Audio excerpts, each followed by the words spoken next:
Hey guys, welcome to the Truth Factor where we do headlines with an attitude. Renee's going solo today. No Rachel. Um, but seems to be kind of a slow day in some aspects. There's a lot of fires still taking place, and that's what we're going to kind of really cover tonight. Um, been really, Take it easy. we have Avery and Rachel. Avery and Rachel gone to a party, a birthday party. So if the phone rings and I have to answer, it's because she's calling me. Anyway, um, she tried to call me earlier and I was waiting to see. Anyway, and we got back late because they didn't have to be there till 5. And so I kind of come in and I just have been keeping my head, my, trying to keep my eye on everything, but it just didn't seem like there was much coming for today. So anyway, hi Daryl, hello Kelly.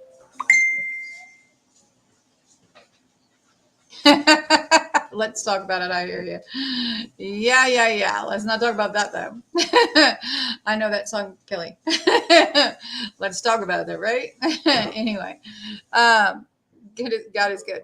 But anyway, so we do have some headlines to cover. We have looks like my son was like, Louisiana's on fire, and he cares because his dad lives in Louisiana and and one of his brothers. So that being said, we're going to talk about Louisiana for a minute here.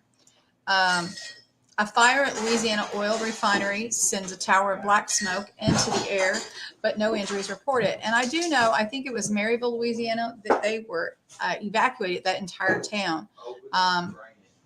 I'll have to see if that's still evacuation or whatever, maybe later. But I'm going to talk about what's in the headlines right now, and this is what's going on. We've got Garyville, Louisiana. A massive fire at a South Louisiana oil refinery sent a tower of black smoke billowing into the air above the Mississippi River on Friday, forcing nearby residents to evacuate for several hours as emergency crews battled the blaze. No injuries were reported, and the fire was under control and contained to 2 damaged storage tanks by the late afternoon. According to Marathon Petroleum, which operates the facility in Garyville, about 30 miles northwest of New Orleans, air quality monitoring was also taking place, officials said. Photos from above showed the orange flames leaping into the air beneath the dark cloud of smoke as emergency crews sprayed long acres of water onto the inferno. The fire was burning in a section of the refinery surrounded by wide cylindrical storage tanks. The company said 2 tanks were damaged. St. John Baptist President Jacqueline Hotard said she ordered the mandatory evacuation within 2 miles of the refinery as a precaution, even though we have been assured that all impacts are contained to the facility. We just want to make sure that our residents are safe, Hoddart said during a news conference. It's alarming to see what's going on. I understand residents' concerns. It's a little scary. We recommend you take evacuation seriously in case that there are impacts. By 2 p.m., Hoddart had lifted the evacuation order. The fire broke out shortly before 7 a.m. when, according to the company, a storage tank at the facility released naphtha, I guess, a partially refined product used to feed stock to make gasoline. Earlier in the day, the company's spokesperson, Justin Lawrence, told reporters he couldn't estimate when the fire might be fully extinguished. An investigation will be conducted to determine what caused the leak, and subsequent fire officials said in a news release. Anyway, and it was updated. This story was updated automatically, and this is from the AP. And I don't have it in the Wixit, but every article is in the link in the description box below, guys. So then we also have from 6 WSU News, Louisiana wildfires, how to track wildfires burning across the state. New Orleans wildfires are burning across Louisiana due to extreme heat and dry condition. All parishes remain under the ban and the red flag warning. Where private burning use of grill pits and small campfires were allowed under the previous ban, this type of burning is now prohibited.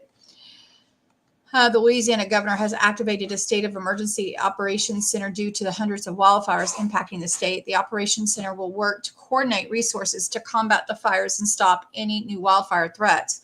Louisiana State Police shared a tool to allow people to keep up with what fires are impacted in communities statewide. Let's go ahead and click on it, guys. Let's see what we can see. Da, da, da, da.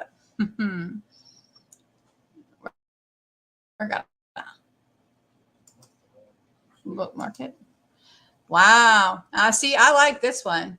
Yes, indeed. I like this one. I have this one here that we got from the fireairnow.gov. And I guess this, looks pretty good, but this one here looks a lot better, doesn't it? Yes, it does. There seems to be a fire in Philly. Anyway, you can see fires down here in Miami, it looks like. There's still one in, looks like the Panhandle, Florida right there, down there. But look at that, guys. Louisiana is, or this is actually Mississippi. Mississippi's got a lot of fires going on. This here is Louisiana right here. This is Mississippi. But you can see those fires in Louisiana or right along the Texas border and through like the middle of the state, guys. That's kind of crazy, isn't it? And then they just branch on and they just go throughout Mississippi. And I don't even know that anything has been talked about Mississippi or not, but I'll look and see if there's been any articles after we, continue to take this just to look at all the fires that are taking place right now. There's a few in Texas, a whole bunch close to that Texas and Louisiana border. We have some up here in Oklahoma, and then we have these over here. I guess that's in New Mexico, because it looks like this is the borderline, I'm guessing. Yeah, this is in New Mexico, guys, up here, and then into Arizona, and then, of course, San Francisco. And then look at all this up here, guys. Wow. And then there's Washington, and there's Oregon. So still looking pretty crazy with all these fires, guys. Let's see. We will continue. Anyway, fire and smoke map. Obviously, you can see the fires. They have it. But their fires, look, there's a little bit of discrepancy, because they have a whole bunch up here still going on. So, and this is from .gov. This here's wildlife, I guess maybe some, but that just, I think both of these would be good maps to have. So there is a link for that article, so you can get to this other link. And there is a link for this in the description in the box below. And then again, we're going to go and we're going to take a quick look at our little, event list. Now, I want to make a note, guys, that even as much as I have been using this ROSO, is what I call it, RSOE, event thing, the Louisiana stuff isn't even on here. But we can see there's a shark incident, a Sarah Rock Records 10 rabies case this week. So rabies is on in Malaysia. Let's see. Then we're just looking for the 25th, guys. United States, 5 dead, including 3 children in a murder-suicide at an Ohio home. Not cool. Then we have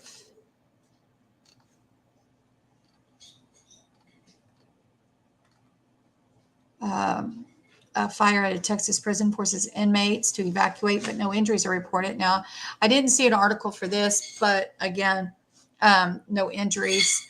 And so I'm assuming they already put the fire out. Then we have Indonesia trash fire emergency chokes locals on Indonesia, Java. And that's it for those fires in the built environment. And then there's the outdoor fires, but and there's quite a few. There's one in Botswana, but it's the same time, so I don't know why they have them singly listed. But so it's just probably one fire, but there's 3. So we're going to talk about it, I guess, and then they have it down here at the same time. South Africa. Okay, guys. So apparently South Africa is on fire. And then we have another Mozambique, Africa, same time, fire. Then there's the geological, and there's been quite a bit of earthquakes, I would say, for the 25th as well. From the South Atlantic to Iran, Philippines, South Pacific, Philippines, South Atlantic, and Japan. And let's see, then we have, and that was from yesterday. And then there's the volcanic eruptions. There's been a few, all of them in the United States. And then we have some flash flooding. Belgium, heavy rain causes flooding in the Hageland area of the Flemish. And that was the other day. And then flooding in Mexico at the Yucatan alert, flood risk. Yep. And then that is the Yucatan. Yucatan, whatever. You know, he's always going to correct me. Then there was suspected food poisoning in India school, and that's going to be all the accidents we covered. There's apparently an airplane accident. A pilot aboard of F-18 military jet that crashed near San Diego has died, the official, and that was today, guys. And then there was a cargo plane in Maine yesterday that crashed, kills 2 during the training mission. And then that was yesterday. So, and then there's the public road, and there wasn't anything for today, guys. Anywho, that is what we have for today from our event list. Then we're going to go and we're going to talk a little bit more about the stuff taking place in, oh, goodness sakes.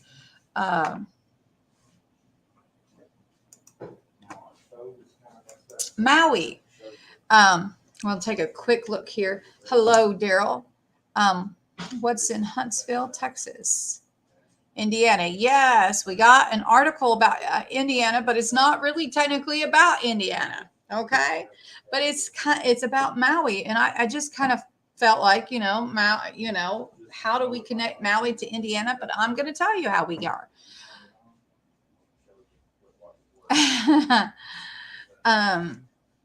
Anyway, so let's go and take a gander at this article here, guys. Just was checking in chat. Indiana Task Force, one leader shares an update on the recovery efforts in Hawaii. That's how Indiana is in Hawaii, right? Or has anything to do with it. I thought this was a rather interesting read, so we're going to cover it really quick. Within a 30-minute drive, you're in the middle of an area that is the exact opposite. It doesn't even make sense. It's completely gone, said Jay Sedgren. Maui officials, first responders continue working to contain the deadly fires in Maui nearly 2 weeks after they broke out on the island. Over the weekend, helicopters continue dropping water in areas that are still burning. So apparently, guys, and this is published on the 24th. Or updated on the 24th, originally published on the 20th, okay? Anyway, which was yesterday. So according to this, as of yesterday, there are still fires burning.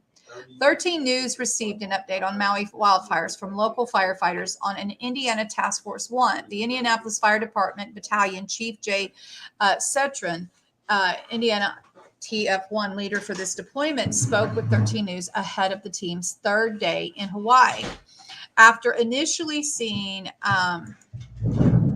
some of those most beautiful scenery you can see in Hawaii, Sedgren said reality soon set in. Within 30-minute drive, you're in the middle of an area that has the exact opposite. It doesn't even make sense. It's completely gone, Sedgren said. Their focus is getting into a large apartment complex to make sure everyone got out.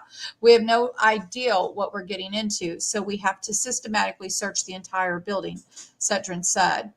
Sedgren called it the perfect storm, with families not having a chance to get out.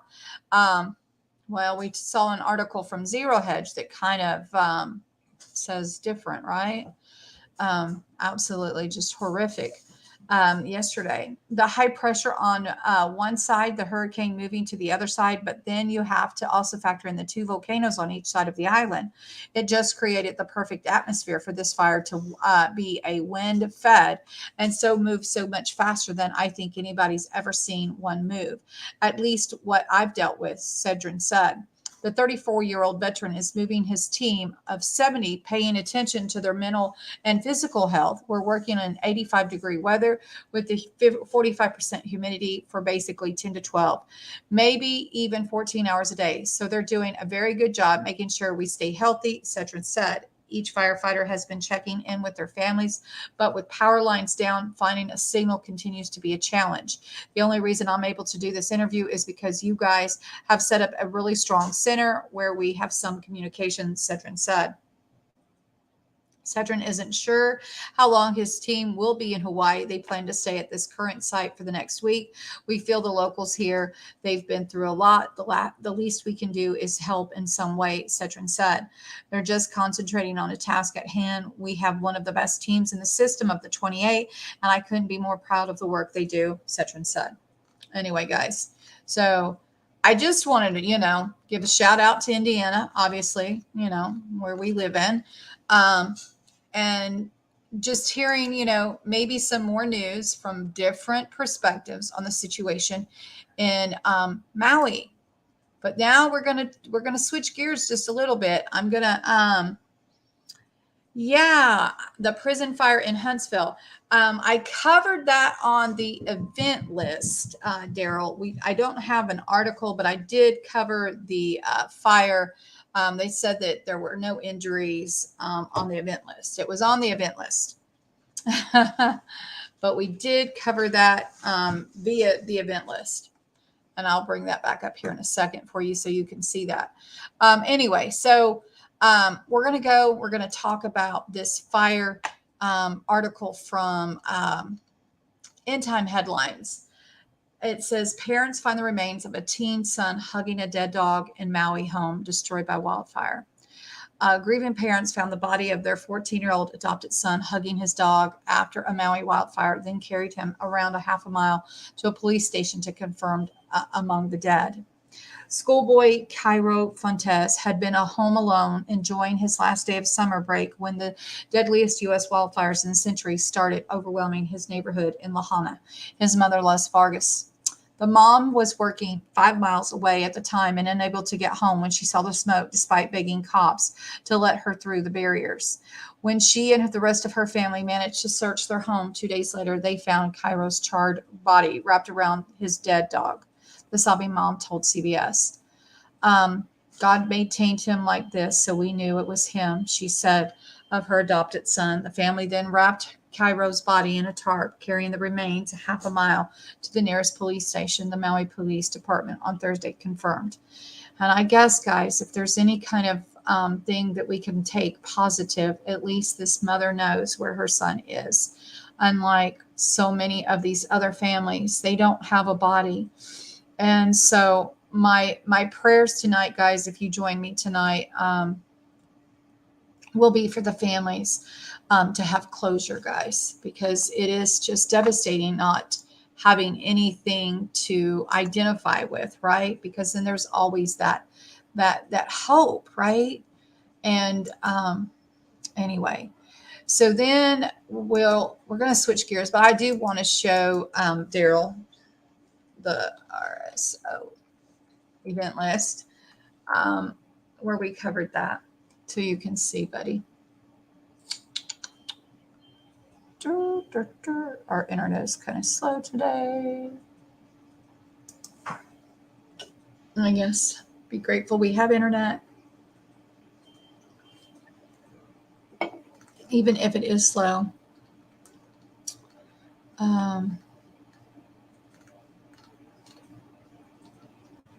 It was right here. The fire at the Texas prison forces inmates to evacuate, but no injuries are reported. And that was today. It just didn't say the location, Daryl, but there it was on that, the Huntsville, Texas fire there. people are having problems with a lot of things these days, Watchmen in it. And I'll tell you, I've even had issues with my Safari, which I don't even like looking anything up on Safari because sometimes it makes it almost impossible to find what you're looking for. And you may have found it on Google quite easily, but things are getting really, really kind of, you know, I don't know. It's a struggle, I guess, is the word we're looking for these days. Just evacuate for that locked door. Yeah, I hear you, brother. I hear you. Yeah, and all these missing children. Absolutely. It is crazy. It is absolutely crazy. Okay, so we're going to switch gears just a little bit and we're going to talk about this storm that has left 5 people dead. This here is from CBS News. Tornadoes confirmed in Michigan after storms leave at least 5 dead. And our good old body drop is in the Michigan area. And so it says at least 2 tornadoes touched down in Michigan as part of severe storms powered by winds up to 70 miles per hour. And the downed trees tore roofs off buildings and killed 5 people. The storms have also left hundreds of thousands of customers without power, officials said. The National Weather Service on Friday confirmed that an EF1 tornado with winds of 90 miles an hour crossed the Ingham County into the western edge of adjacent Livingston County on Thursday night. Preliminary information shows that evening, Livingston County, the tornado remained on the ground for a mile or less before weakening and lifting, said Dave Gurney, a meteorologist with the Weather Service office in Oakland County, White Lake Township. After a tornado was confirmed to have touched down west of Belleville, the National Weather Service said the tornado hit near or just south of the Wagner Homestead farm and mainly blew off leaves and twigs. Isn't it ironic how that name Wagner keeps popping up in the most least likely of places, right? But then felled numerous trees further along its path. The tornado traveled around 3 miles before dissipating, the National Weather Service said. In western Michigan, the Kent County Sheriff's Office said a 21-year-old woman and 2 girls, ages 1 and 3, died Thursday night after 2 vehicles collided head-on as it was raining. These are the 2 vehicles traveling toward each other. One hydroplaned on the water, and it was occupied by 4 people. The sheriff office said the 22-year-old Gowan man who was driving the car carrying one woman and 2 girls was seriously injured in the crash, which occurred when his car struck the SUV. That vehicle driver suffered minor injuries in Lansing, the state capital. 1 person died Thursday night after the tree fell on his home. Lansing Police Department spokesperson Jordan Golkus told the Lansing State Journal that firefighters extricated 1 person from the home, but the other person was pronounced dead at the hospital. In a nearby Ingham County, where there was a report of a possible tornado, the sheriff's office said Friday that 1 person was confirmed dead and several people severely injured, as more than 25 vehicles were severely damaged along Interstate 96. Trees were uprooted and some roofs collapsed. Many roads were closed due to the trees and power lines that had fallen. The Weather Service office in Grand Rapids in western Michigan said officials would be in the field Friday conducting damage surveys on suspected tornado in Kent County. Now, I'll tell you guys, we've been to Grand Rapids, Michigan. It is really a nice place. If you ever want to go do some amazing fishing up in that area, we had a wonderful time fishing up there. In the Mississippi River. And the mouth of the Mississippi River is just a little bit above. We fished in the Mississippi River. We did fish in the Mississippi River. And it was only about 80, 90 feet wide. Yeah. For anybody that knows about the Mississippi River down in the south, where it's a mile wide. Yeah, it was pretty awesome. Anyway, about 460,000 customers in Michigan and about 193,000 in Ohio were without power as of 1:30 p.m. local time on Friday, according to the Power Outage US website.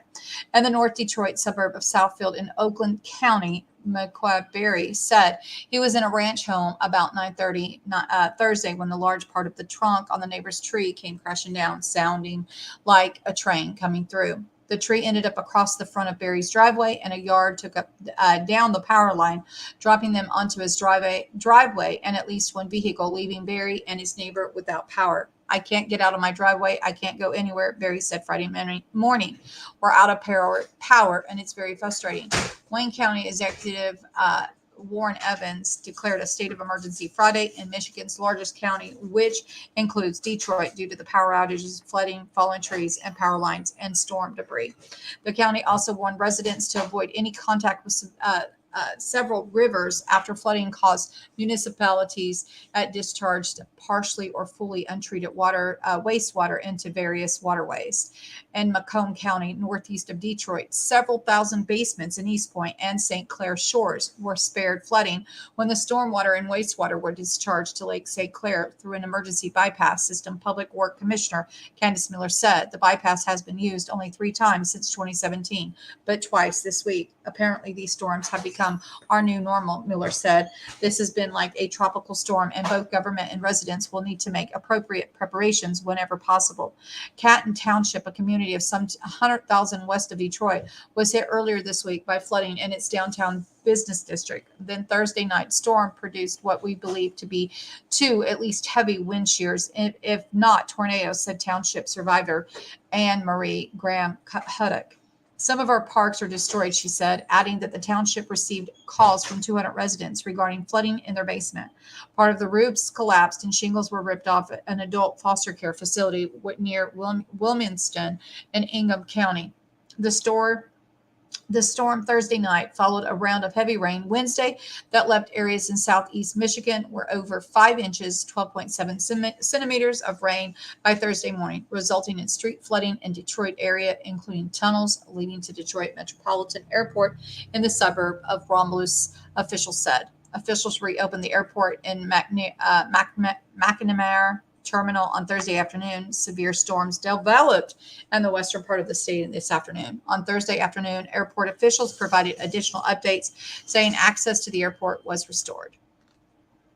Anyway, guys, I'm not going to read anymore, but I got most of it. I wanted you guys to hear all of the stuff that was taking place in Michigan, because we do have, I know at least Drop lives there.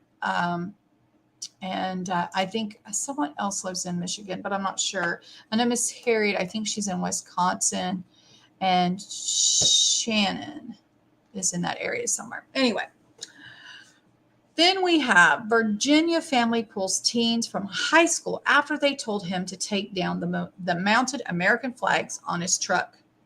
Guys, there's a video here. I'm just going to read the headline here, guys, but there is a video here. But they're going to homeschooling. And I think that's, in this day and age, that is the wisest decision that you could possibly make right now. I honestly believe that that is the best decision at this point in juncture with everything that's going on with America. Yeah, now you can't even have the American flag. I think that somebody tried to tell me that my kid had to take down a flag off of his property. I would do the same. Just saying. It's absolutely ridiculous that you can't display the American flag in America, right? The United States flag should be displayed everywhere. And if anybody is ashamed of the flag, they need to pack it and get it the heck out of Dodge. That's my opinion, of course. And, hey, we all have one.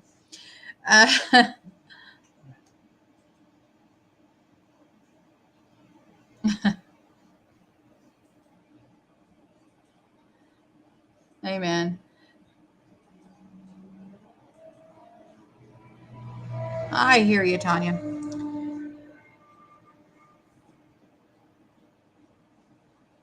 Oh, wow. That's crazy. Anyway.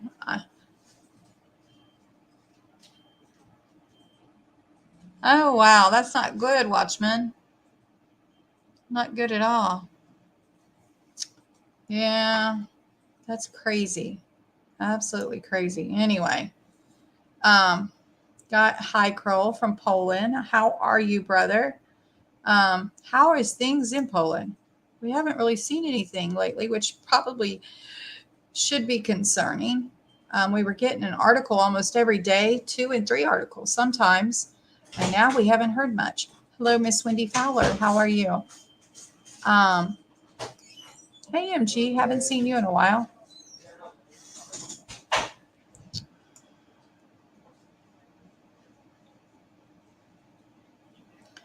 Amen, Kelly. The world's been turning. I got you, sister. Anyway, God is good, guys. I love you all so much.